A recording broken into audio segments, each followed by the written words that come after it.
Welcome into a new episode of the Fight HQ podcast. Of course, I am Jason Floyd. I am rolling solo on this edition of Fight HQ. For those of you who may not be aware, first off, let's give a little belated happy birthday to my guy, Pete Rogers Jr., celebrating his birthday earlier on this week. But the reason Pete's not here is because him and his dad are promoting a show this weekend. So he's got the weigh-ins today, ASAP Fight League. So if you're up in that Connecticut area, go show your support for what Pete and his dad, Pete Sr., do there with ASAP Fight League. But of course, we are here to talk about UFC Houston, which of course goes down tomorrow.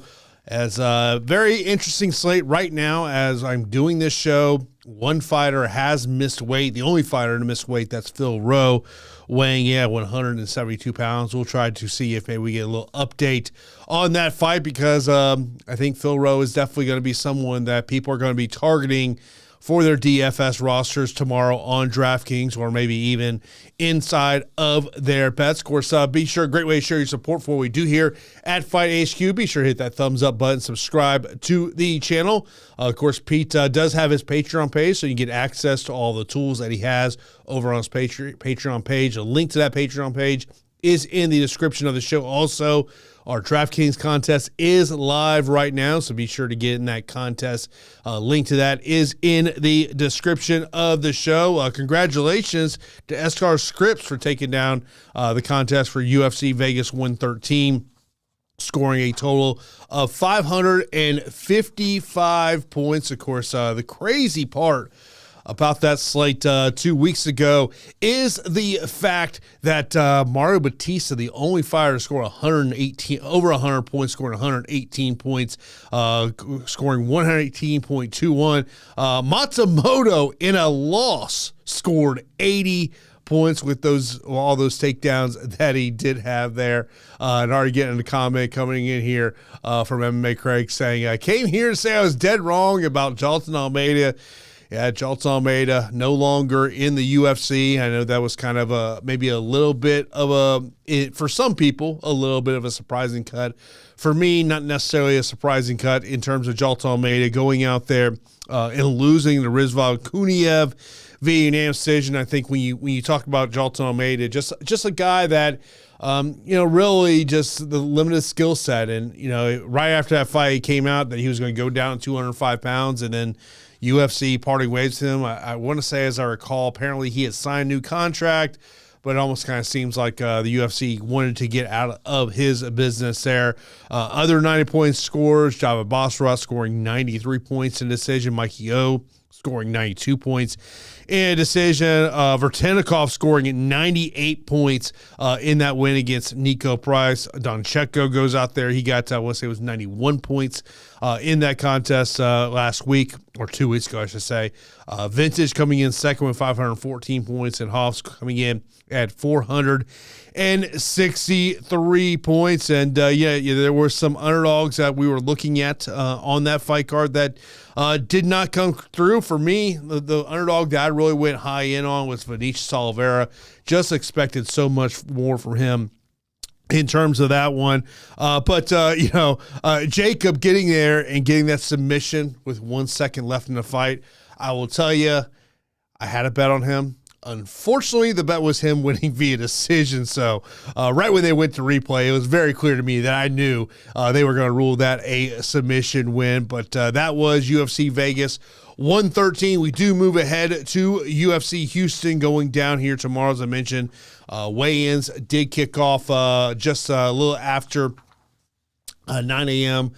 Central Time. Only fighter to miss weight was Phil Rowe at 172 pounds. We'll see if he does get another, if he is able to make weight, or if we're going to get a catch weight in terms of that one there. And, when you talk about game theory for this fight card, and, as I look at my spreadsheet here, and, first off, to me, it comes down to some of these 7,000 options that I'm going to be intrigued with this week. And, you look at some, I will tell you that in the 7,000 range, and we're talking about GPPs, the fighter that I understand people are going to look at Sean Strickland, 5-round fight, price at 7,100. Totally get that.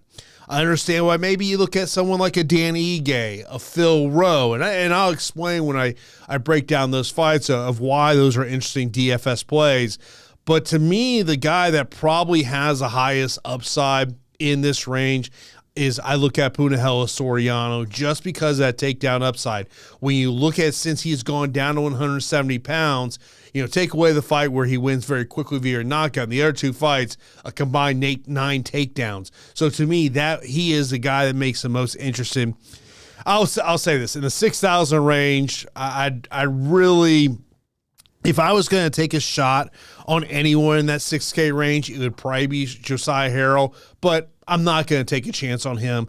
I'm not saying I'm Xing out those fighters. Well, I'd probably say I'll X out Juliana Miller. I have zero interest in getting into her, even though she had some stuff this week. Couldn't believe how much of a big of an underdog she was. And Jordan Levitt, I just think he's limited in what he can do. When I look in the 9,000 range, there is a lot of everyone in this 9,000 range is very intriguing me. Do I want to get to a Carly Judice at 9,700? That just comes down to a roster construction thought process for me. I think that she likely is going to win by TKO KO, but I think it's going to come down to that price range. Personally, in that 9,000 range, Jacoby Smith is going to be a guy that I'll want to get to a lot because of that wrestling ability.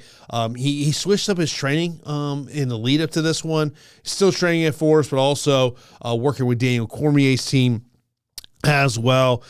Jocelyn Edwards is probably the fighter in this range that I'm the most confident in winning.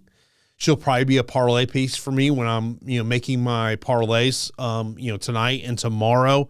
Aiden Cora is another popular play for me. Dalval will be a popular play for me. But, really when I look at that, Anthony Hernandez, and Jacoby Smith are the two fighters in that 9,000 range that I'll be looking at the most. In the 8,000 range, I do think the Carlos Leal and Njokuani matchup is a GPP fight to target. Other GPP fights I think are to target this week. Zach Reese, Michelle Pahea. If Roe John Paul does happen, I think that's another fight you want to target for your GPP lineups as well. But then there's some fights that, I look at and say, I just don't know how much I really want to get to or also how much they kind of concern me. And I'll tell you the one fight that certainly concerns me, and unfortunately it's probably going to be optimal, but you don't feel good either way, and that would be the heavyweight matchup between Sergey Spivak and Ante Delija. I certainly see a path for both fighters in that one, so we'll get into that as well. Of course, if you got any questions, you can line those up right here in the YouTube chat. Got that right here in front of me so I can see that. Also, if you want to answer a question, you can do that in Discord. I know there's already some question there. Our usual questions of value plays, core 3, leverage play, takedown upside, and ranking the 9K options. I'll get to those once I get through breaking down the entire fight card. But as always, appreciate everyone who is here to find out what I have to say. I know Pete will hop in that Discord channel at some point, and we'll give it. He's obviously very busy putting on that show this week. But let's get into breaking this one down. Of course, main event, 5-round matchup in the middleweight division. You got Sean Strickland and Anthony Hernandez. Strickland priced at 7,100 DK, 9,100 for Hernandez. Anthony Hernandez, a minus 300 betting favorite, plus 225 here for Sean Strickland. Obviously we all know Sean Strickland. I sat there, I watched that press conference from the other day. Probably the one thing that has stuck out to me, because we're here to talk about the actual fight and the abilities of both these fighters. When I see Sean Strickland making a comment about thinking he can out-grapple Fluffy Hernandez here, that scares me about Sean Strickland in this matchup. Strickland clearly a top 5 guy in this division. One of the things that you love about Strickland, and I think this is why he intrigues you at that price tag, is because of the durability that he has, the volume that he has. If you believe this fight is going to go 25 minutes as a cash play, I think it is very hard to get away from Sean Strickland. For Fluffy Hernandez, you see the path at 9,100 of why you want to get to him with what he can do from the grappling side. Potentially, maybe he gets a finish in this one. And he is someone that I would in GPPs, I'd much rather get to Anthony Hernandez because of the overall skill set that he has here, the ability to get the fight to the ground and to get Sean Strickland. If Sean Strickland can keep this fight on the feet, yeah, I like Sean Strickland more and more. Strickland will probably be a core play for me when we talk about cash games just because of what the price point is. If the price point was higher on Sean Strickland, I may not have as much interest. But to me, as a cash game play, I do like Sean Strickland in terms of this matchup. But as I said, I think that there are a number of things that make this interesting for Sean Strickland. But I just think Fluffy Hernandez will get this fight to the ground, and he'll be able to control this matchup. I like Fluffy Hernandez to go out there and get the win. Co-main event, we got Jeff Neal taking on Uros Medic. Jeff Neal come here at 8,700. Medic priced at 7,500 on DK. Neal minus 220. Medic comes in here as the underdog at plus 170. Jeff Neal does have a 4-inch reach advantage in this one. The narrative around Jeff Neal in the build-up to this fight, and I'm sure you've probably seen it, is that Jeff Neal has been transparent that he has given up alcohol. He has gone sober leading up to this one. And, for Jeff Neal, obviously a veteran in the sport, this is a step up in competition for Medic in comparison to the guys that Jeff Neal has been fighting. And, this is, one of the things that I've wrote down when, for my notes on this fight is on the betting side, the prop recommendations.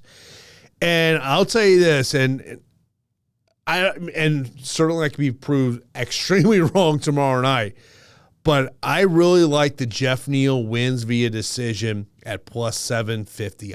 For some reason, as I've been thinking about this fight all week, I've been thinking that for some reason, I just feel like this thing is going to go 15 minutes. I like the overall skill set of Jeff Neal. Clearly you look at the upside, first round, second round, early second round upside, Uros Medic certainly sticks out to me, but I think there's levels to this game, and I think Jeff Neal is going to get the job done.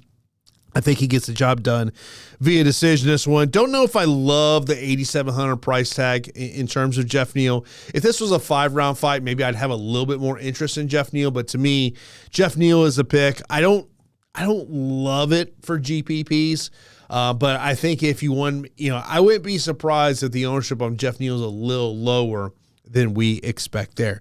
Then we got a featherweight matchup, and this is classic UFC matchmaking, where you've got the veteran, the guy that's been around, fought all the tough competition, and now he is taking on someone who is on the rise, and that being Costa taking on Ige here. Costa priced at 8,900. Ige priced at 7,300. A plus 180 dog. Costa is minus 220. And look, this is a massive step up in competition for Costa. One of the things that I did find interesting, and I don't know how often you hear fighters in Danny Ige's position really say this, of almost like embracing the gatekeeper role of Danny Ige. It's almost like he kind of understands where he is. And we all know about Danny Ige. He is a guy that, he's got the car to go 15 minutes. Majority of his UFC fights have gone the distance. And by the way, Sam, I do appreciate the super chat. We'll get those leverage plays when I get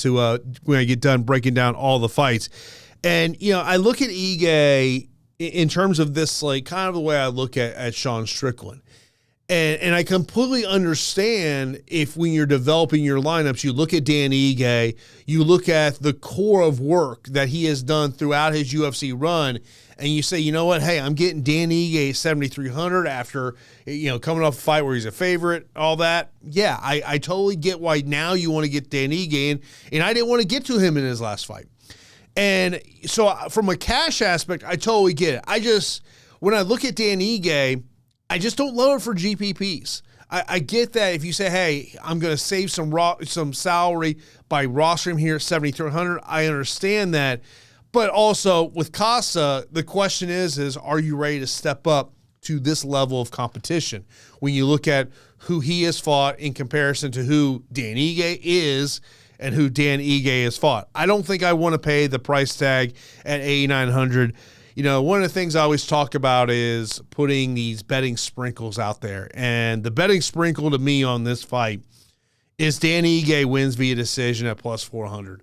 You know, I really like everything I've seen from Costa in his past couple of fights, and I think more times than not he probably is going to win this fight. But Dan Ige, you know, I do wonder, does he kind of give him that vet lesson here? The pick is going to be Costa. I just don't think Ige is going to be able to get the job done here.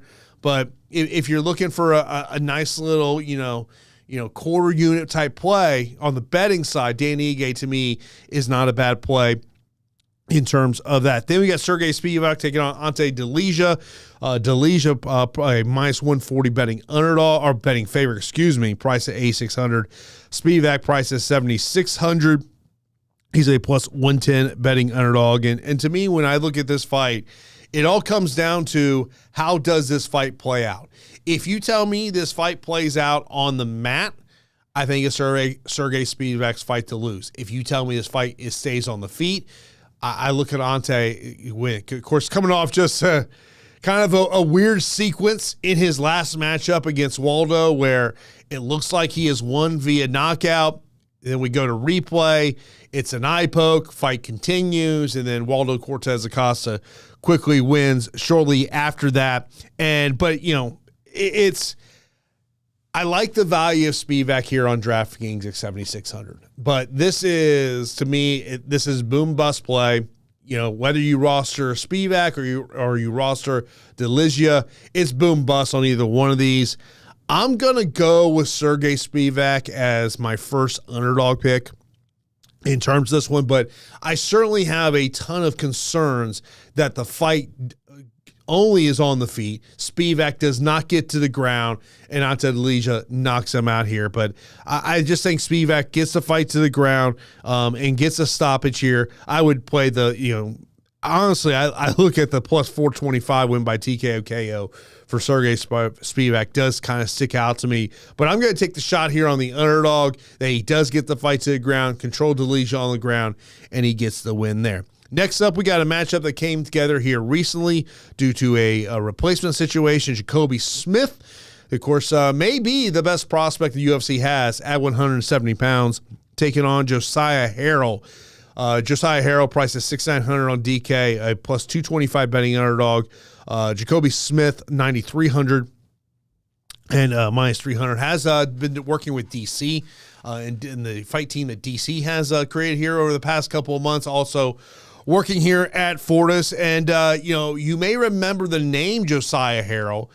He was signed by the UFC back in 2023, was going to be a late notice fighter to take on Jack Della Maddalena, ends up weighing in, and then the fight gets canceled due to medical issues as I recall, was with the brain with Josiah Harrell. The UFC rescinds the contract. Josiah Harrell's been on the regional scene. He's picked up some wins here, so he gets this opportunity. He does have that wrestling background, just like Jacoby Smith. But, the one concern I would say, because I think there may be a lot of people who look at Jacoby Smith as probably their core play of the week. And I'm not saying there is anything wrong with that at all.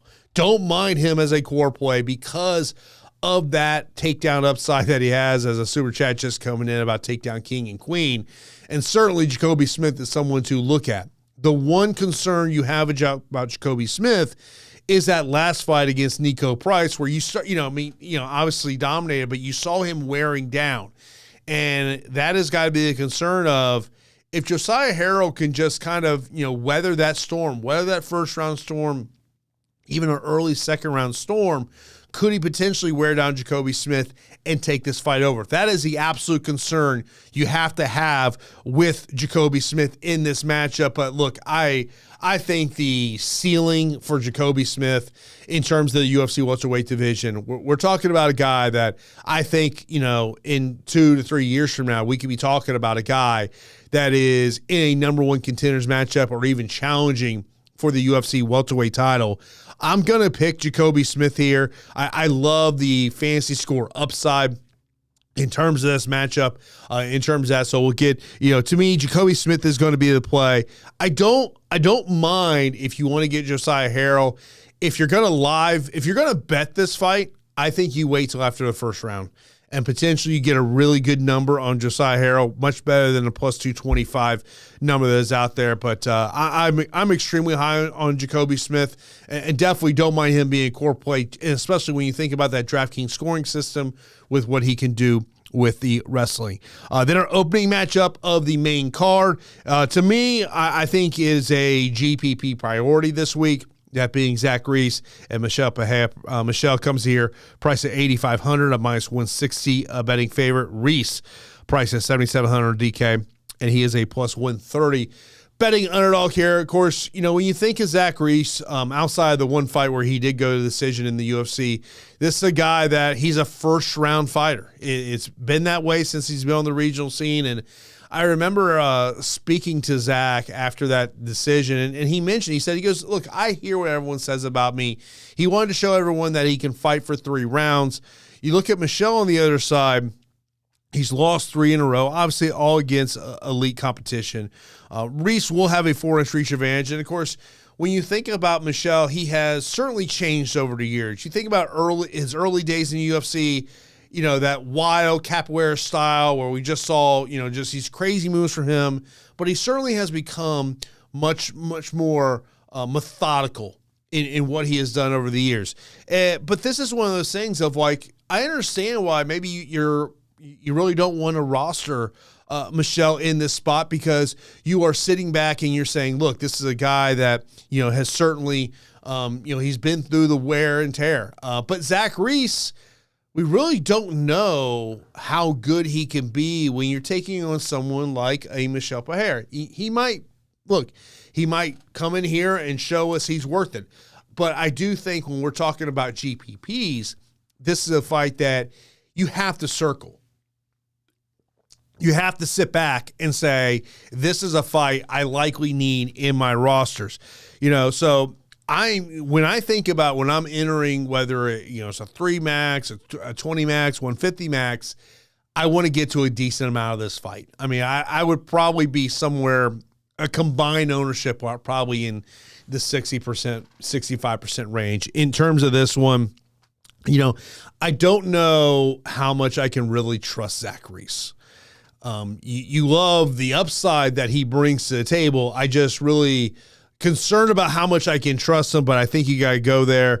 One of the notes I wrote on this is, prop recommendations.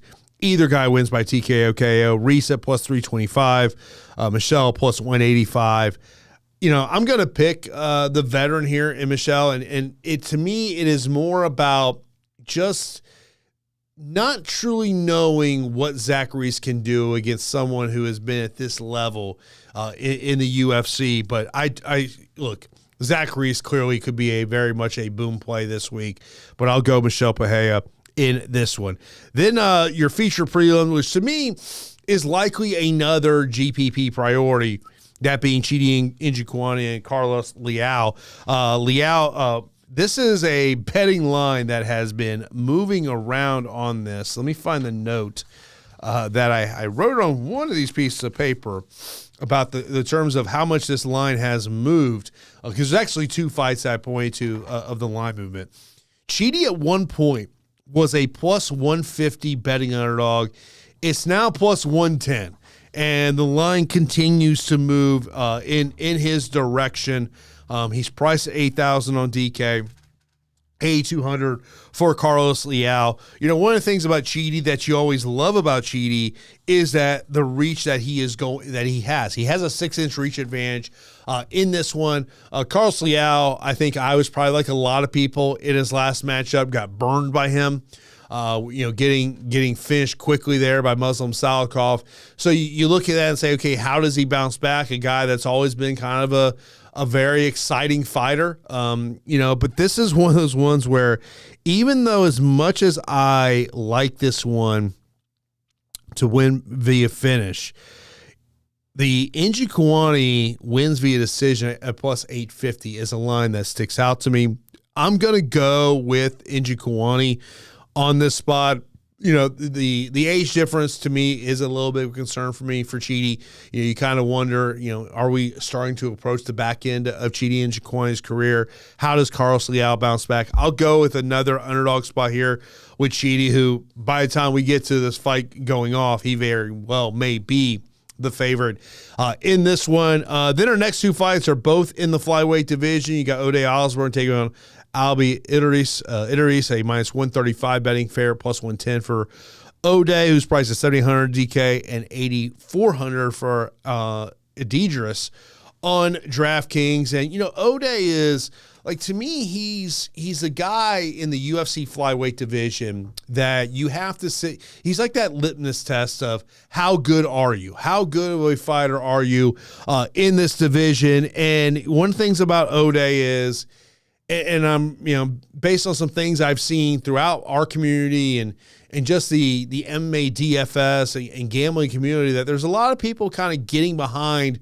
Ode Osborne this week. And I totally get why you're getting behind him. You get behind him because you see that upside. Even though he's 1-4 in his last 5 fights, the guy has taken on all the legit competition in this division.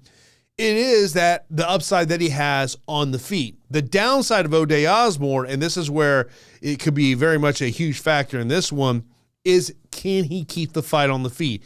If this fight hits the ground, I think Idris is very intriguing in terms of this one. That's why he's a favorite in this one, because I think a lot of people just expect that he gets the fight to the ground.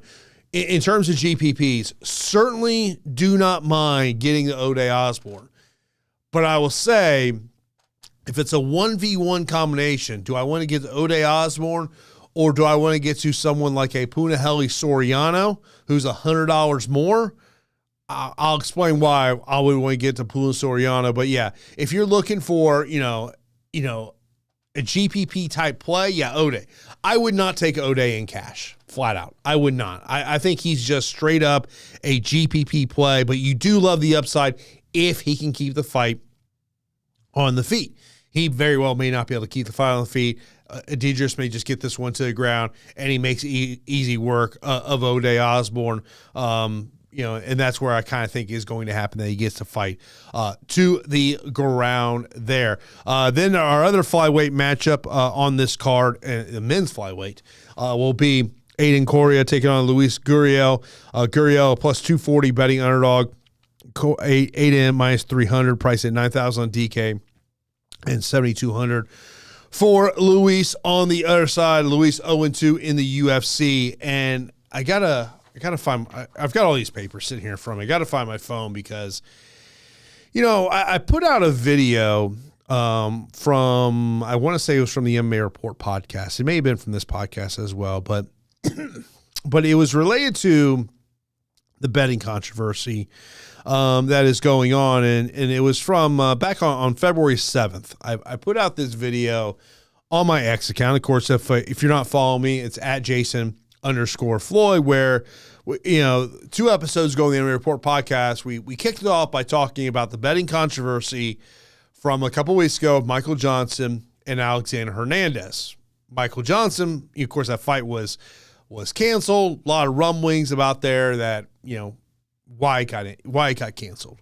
As we sit here on February 20th, the fact that Michael Johnson has already been booked for a fight and Alexander Hernandez has not, take that for what it's worth. I'll just leave it at that. But, so my tweet was, we kicked off this week's episode discussing Alexander Hernandez taking a week to issue a statement about his fight cancellation. And then someone responded to me, Luis Gurriel, training partner of Hernandez, fights in Houston next week. The line already seeing rapid movement, something to monitor. And as DFS players, the betting lines are something, look, I love to bet on the fights. Also love to play DFS. It is something that I have always paid attention to. And in particular of what has happened over, the last, year or so. I mean, look, the Bulgarian situation was, not that long ago, and the guy that opposed him in that fight is on this fight card. We'll talk about that a little bit. but something to pay attention to. But, look, I just think that Aiden Correa, to me, this is his fight to lose. I think he's going to win by knockout in this one. That's why I like the knockout plus 250. I think he gets a knockout in the second or third round in this one. I just don't think Luis is at this level. I think Aiden's going to win. Luis is going to get cut after this one. Plain and simple, not much more to put in terms of that one. Then we got a female matchup, which is actually a rematch from a couple years ago from a fight that very questionable decision for Nora getting that win there in France against Jocelyn Edwards. But Jocelyn Edwards entered this one as the favorite here, a minus 350 betting favorite. Price at 9,200 on DK. Nora priced at 7,000 on DK, and she is at plus 260. In that first matchup, Jocelyn Edwards was 5 for 8 in her takedowns, and that really has been the Achilles heel of Nora, is being able to stop those takedowns here. But the one thing I will say about Jocelyn Edwards is, when you look at who she's beaten in the UFC, it's not the greatest strength of schedule. It's just not. This is, lower end of the UFC women's bantamweight division. I think Edwards can take this fight down when she wants. That, to me, is what does make her intriguing. I think she's going to get a stoppage at some point in this matchup with ground and pound. That's why, from a betting aspect, I do like the Jocelyn Edwards wins by TKO KO at plus 650. Even if you wanted to play it safe and just take the inside distance, the number was at plus 350 when I did my spreadsheet last night here. I think Jocelyn Edwards, she may be, in terms of going out, like you talk about cash games, Jocelyn Edwards may be, I talked about earlier about Sean Strickland being a core play in terms of cash games. I think Jocelyn Edwards is a core play for me, and hopefully she just doesn't go out there and try to have a stand-up fight and she wins by decision and we get 65 points. I mean, I'm hoping that she wants to go to Takedown City and get this fight to the ground. So that's what, personally, I think Jocelyn Edwards is probably one of the safer picks on this fight card here as well. Missed this comment coming in on YouTube from Corey in the house. The 9,200 price tag is a bit annoying with Jacoby and Hernandez around her. Look, I think the one thing when you look at, Jacoby Smith, you see the takedown upside. I totally get that. And Hernandez at 9,100, the 5 rounds to work with. But I also think that you might get a little bit of an advantage in terms of, how much she is owned, depending on the type of contest that you're playing in. Like in a cash game, a 50-50 contest, contests like that, I would imagine Jocelyn Edwards is probably has decent ownership. I mean, look, in cash games, I'm sure Hernandez will be owned highly. Jacoby Smith be handled highly, even in GPPs. I think if you're a multi-entry player, that's where I think you got to look at Jocelyn Edwards, getting away from some of that ownership. I just think in terms of, like, you tell me, give me 3 fighters that I'm the most confident that they're going to go out and win. Jocelyn Edwards is one of those 3 fighters who goes out there and win. The only question from a DFS perspective is, does she pay off that price tag in comparison to some of those other 9K options? Next up, we got a matchup in the welterweight division. That's Ramiz Brahima taking on Punahele Soriano. Brahima, a slight betting favorite here at minus 130, plus 105 for Puna, who's priced at 7,800 DK, and Brahima priced at 8,300. Of course, Puna dropped down to welterweight 4 fights ago. He's now 3-0 in the UFC welterweight divisions. Wins against Miguel Baeza, Uros Medic, and Nikolai Vertenikov. The thing that sticks out to you about Soriano, and this is why he, to me, is such an interesting play this week, is what we have seen with him since moving down to 170, really utilizing that wrestling that he has in his back pocket. In the fight against Miguel Baeza, he went 5-6.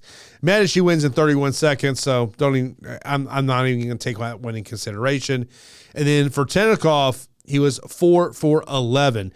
Now, the one concern I have, as much as I've kind of been talking up Puna as a takedown option here, the one concern I have about him in this matchup is shooting for a takedown, that neck is exposed, and Brahima is able to take advantage, going for a guillotine, then maybe ultimately gets to the back to look for a rear naked choke. But in terms of GPPs, and Puna is a guy that I feel like I have awful success with in terms of my GPP lineups. Forever, we all have those fighters that you always just feel like whenever you get highly invested in that fighter, it just doesn't work out for you in that way. And that's the way I kind of look at Puna. For whatever reason, I seem to have the worst luck with him. So, but he is good. I will say this right now. He is going to be a core play for me. It's because of the price tag is $7,900. But also it is what he can, how his path to victory in terms of potentially racking up those takedowns, putting Brahima on his back, racking up points with control time. 12 minutes in the matchup against, I believe I was against Fortenikov, I want to say, the 12 minutes of control time. If it wasn't, it was a matchup against Miguel Baeza, but I love, I think he should be the favorite in this one, quite frankly. And in the $7,900 price tag, to me, he is my favorite 7,000 option. I understand that people are going to say, hey, no, it's Phil Rowe. No, it's Danny Ige. No, it's Sean Strickland. But for me, because of the takedown upside, and to me, viewing a high probability of going out there and win, give me Puna Soriano as a core play this week in terms of GPPs and in cash games as well. Of course, our next matchup, we're going to see ultimately if this one, I would imagine, will take place. That being Phil Rowe taking on John Paul. Of course, John Paul making his UFC debut in this matchup.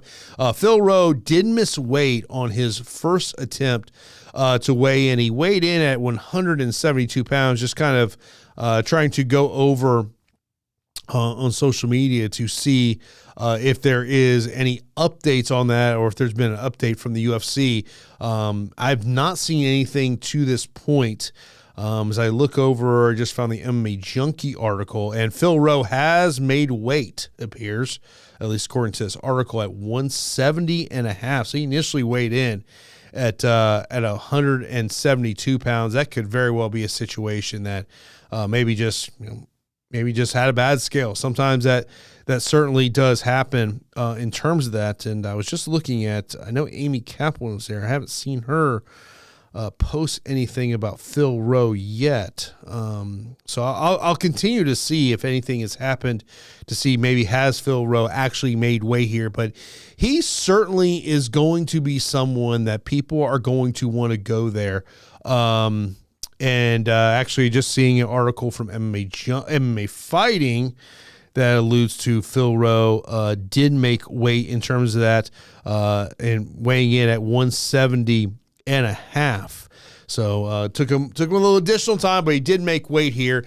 And to me, with John Paul, he is someone that I'm very familiar with. I remember interviewing him very early on in his career. Very much a submission guy early on in his career, started to kind of show his hand.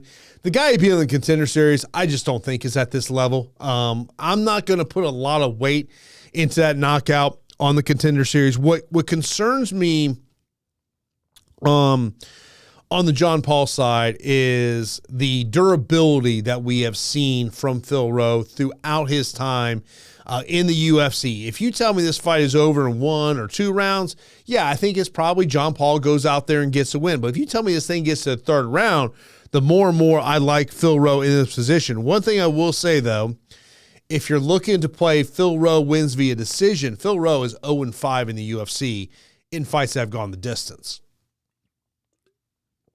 So that's not necessarily a prop you really love here, but in terms of a punt type ish play, I don't mind Phil Rowe at all. The only concern I have with Phil Rowe is if he gets down 2 rounds, now we need a finish in the 3rd round. Can he get that finish? And when it comes to these Contender Series guys in their first UFC fight, I always have concerns. I've always had concerns about that. I'm gonna be honest with you. I'm gonna pick Phil Rowe to win this fight. I don't want to say I feel, extremely confident about it, but, I just think that the durability of Phil Rowe, he gets the job done. And I kind of have that concern of John Paul. Can he win this fight on the feet? in terms of that one. Then we got a featherweight matchup between Jordan Levitt and Yair Daval. Daval, a minus 425 betting favorite, price at 9,400 DK. Jordan Levitt, priced at 6,800 DK, a plus 325 betting underdog. Whether you remember it or not, the guy that was in the cage with Isaac Dilgarian when Dilgarian had his betting scandal was Yair Daval, who is an extremely talented fighter. Let's just say that. I mean, take away what happened in that Dilgarian fight. This is a extremely talented fighter. We've talked about Jordan Levitt. I've interviewed Jordan Levitt a couple times. Super nice dude. But you see the skill set. Now, the one, and I don't know how much people are really talking about this, is Jordan Levitt dropping down to 145 pounds. Has fought in the UFC just at lightweight. His first 3 professional fights were at featherweight before he moved up to the lightweight division. So you would imagine that he's going to have some size. Look, if Jordan is going to win this fight, I think he's got to somehow get on top and really utilize his ground game. But I just think I love Yair Daval in this matchup, and actually love him to win via submission in this one at plus 275. I'm thinking submission second or third round in that one. Then the opening fight, Juliana Miller versus Carly Judice. Judice, a minus 750 betting favorite. Priced at 9,700 DK, most expensive fighter on DK this week. And Juliana Miller, she's priced at 6,500 DK, a plus 525 betting underdog. This is another fight that has seen, Judice was already a sizable favorite at minus 530. As of this morning, it's already up to minus 850, depending on the sportsbook you're at. It was minus 720 on Monday. So it shows you everyone's, I don't know if, from a betting side, if I want to put all my eggs in the Carly Judice basket, but look, she should go out there and she should win this fight. If Juliana Miller has any shot at winning this fight, she has to get the fight to the ground. If she can't get to the fight to the ground, I think Carly Judice absolutely pieces her apart.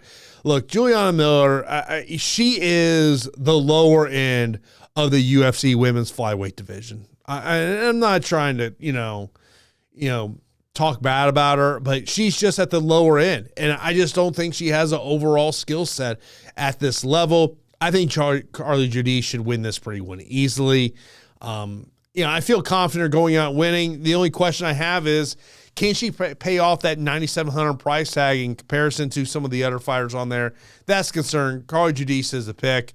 But in terms of developing your lineups, it just depends on, can you fit her in your lineup or not. If you do got any questions, be sure to line up those up in chat. I'm going to give you my straight up fight picks. Then I'll get into some listener questions. Main event, I'll go Fluffy Hernandez. Co-main event, give me Jeff Neal. Then I'll go Costa. Give me underdog number 1 in Spivak. Then I'll go Jacoby Smith. Give me Michelle Pahea. Give me Chidi and Kawani underdog number 2 for me. Then I'll go Idris. Then give me Correa. Give me Edwards. Give me Soriano as a slight underdog. So that's underdog number 3 for me. Underdog number 4, give me Phil Rowe. Then I'll go Daval and Judice here. I mean, look, I think the one thing about this slate this week is there is a lot of great underdog options in terms of this. There are certainly some fades that I have. Maybe I don't know if there's any chalk traps this week, but that is something to consider. Let me get these super chats that have been sent in here. First up, we'll go highest leverage play in each salary tier, and Sam, I do appreciate that. When you look at in the 9K range, it's probably Carly Judice. I think that's probably where it starts for in terms of finding some leverage there. Maybe, probably in Jocelyn Edwards and Aiden Correa would probably be in there as well, just because, historically speaking, flyweight fighters are not people that you automatically look for being the 100-point guys, but it's probably Judice and Jocelyn Edwards as the leverage spots there in the 9,000 range. In the 8,000 range, I think you got to look at Costa as probably the leverage spot in this range. I I don't know how many people are going to want to get to him because of it's more about the price tag than anything else. Maybe people don't want to get at him. Maybe Jeff Neal, just because of the 3-round fight, I could see that being a leverage spot there. In the 7,000 range, when you look at a leverage spot, look, Strickland, I expect to have good ownership. I would expect probably, in the mid-20s of Ige and Rowe. So that's where I think you probably got to look at two underdogs in matchups that I think have a decent probability of ending via finish, that being Uros Medic at 7,500 and Zach Reese at 7,700. One thing I do want to mention, though, and I know we don't really get a ton of questions about FanDuel. The FanDuel salaries this week, there is one that sticks out, and I think he'll be massively owned on FanDuel. Jacoby Smith is $16. I'm just saying that's probably one that you gotta look at in terms of that one. Next up, the Jason and Pete specials. Look, Pete's is the A200 8,000. I've not been able to talk to Pete about his picks yet. I know he'll put those in Discord, and I'm sure he'll certainly answer your question there.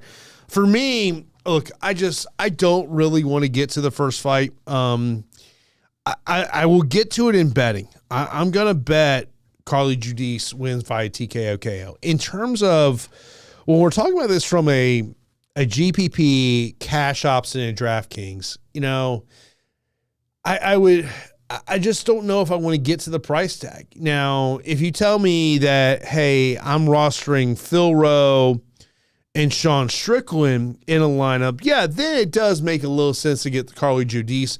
But to me, it's more about the price tag. Look, she should easily win that fight. I think there's no doubt about that.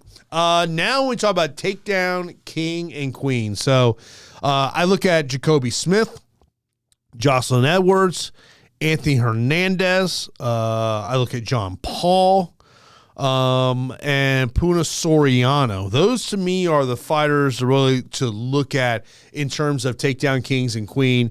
If you told me pick a takedown king, I'll go Puna Soriano. Takedown queen, give me Jocelyn Edwards. I think that, to me, it's such a clear path for her to win that matchup. Road to the Match Series over under 5.5. Man, 14 fights. I hope the thing hits over, Sam. I hope, because boy, if it's under 5.5, we're in for a long night of fights. Give me the over in terms of going out there and that going over there. I'll go over to Discord, of course. If you're not in Discord, totally free to join.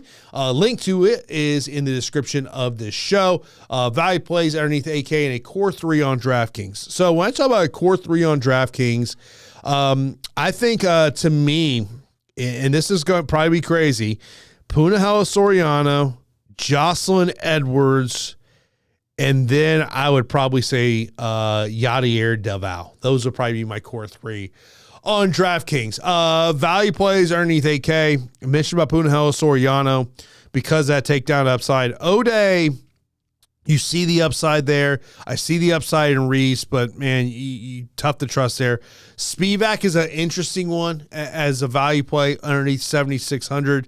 And Strickland to me in cash games makes a ton of sense, and certainly definitely do not mind getting to him when it comes to GPPs as well, especially because of the price point there. Tristan, best leverage play. Call me crazy. It could be Jocelyn Edwards. It very well could be Jocelyn Edwards. I could see people not getting to her, and because of the clear advantage she has in this fight, could be a definite upside for her there. Best takedown upside. There's so many to go with. There's a ton of takedown upsides. I mentioned about Soriano. I mentioned about Edwards. You got to put Fluffy Hernandez in that. You got to put Jacoby Smith. Those are the top ones for me in terms of that one. Ranking the 9K options. So, all right, let me say this. Let me rank it. I'm gonna rank it a couple ways. Ranking it on most confident to win, I will go Carly Judice 1, Jocelyn Edwards 2, Yadier Davao 3, Jacoby Smith 4, Aiden Cora 5, Fluffy Hernandez 6. Now, when we talk about from a cash games aspect, to me, Jacoby Smith and Jocelyn Edwards would be 1, 2. 3, I would go Anthony Hernandez. And then 4, I would go Dalval. 5, Correa, and Judice at 6. Cash games, that's where I'm looking at Jacoby Smith and Jocelyn Edwards leaning off that pack, just because of the takedown upside that they can certainly bring in terms of that. That is what makes them extremely interesting to me as well. Of course, something to note, I believe the main card starts at 5 p.m. Eastern time tomorrow, so that is something to pay attention to when you're developing your lineups. Make sure to get those lineups in. I know the main card starts at 8 p.m. Eastern time. Of course, since the UFC made its transition over to Paramount, these fights have been, the main cards have been starting at 9 p.m. Eastern time. And yeah, it looks like 5 p.m. Your current lock time in terms of that. Of course, we'll see. Make sure there's, I would imagine the fact that Phil Rowe may wait, dropping 1.5 pounds, that probably have no concerns in terms of that. He's certainly going to be a popular play. Could be someone maybe you want to get away from if you're looking for that under 75K range on DraftKings in terms of that. Of course, if you do got any questions, you can hit us up in Discord channel. Be sure to join our DraftKings contest. Link to that is in the description below. Of course, you can watch the video of this on YouTube. Also, you can check out the video version on Spotify. Also, video version will be coming to Apple Podcasts this spring. Apple Podcasts just announcing that they're going to allow content creators to put up videos on their platform, kind of like how Spotify has done that. Of course, if you want to listen to the audio version of this, you can do that on Apple Podcasts, also on Spotify, iHeartRadio. You can also listen to it on radioinfluence.com, which is my digital media company. So a ton of ways to take in this podcast. Of course, me and Pete will be back next week. I know there's a fight night card coming up because I'm pretty sure we're in a long stretch here of UFC events that are coming up here. In terms of that one, typically I really don't tend to find myself really looking ahead to many fight cards. Yeah, next week is the Mexico City card, where you got Moreno taking on Kavanaugh. Of course, Kavanaugh taking this fight about 2.5 weeks ago when Amabayev pulled out that one. Also, you got Marlon Vera, David Martinez, Daniel Zellhuber versus King Green. Part of that fight card. Of course, Pete will be back with me next week as we'll break down that fight card. As always, we appreciate everyone who checks out every episode of Fight HQ, and we will talk to you next week.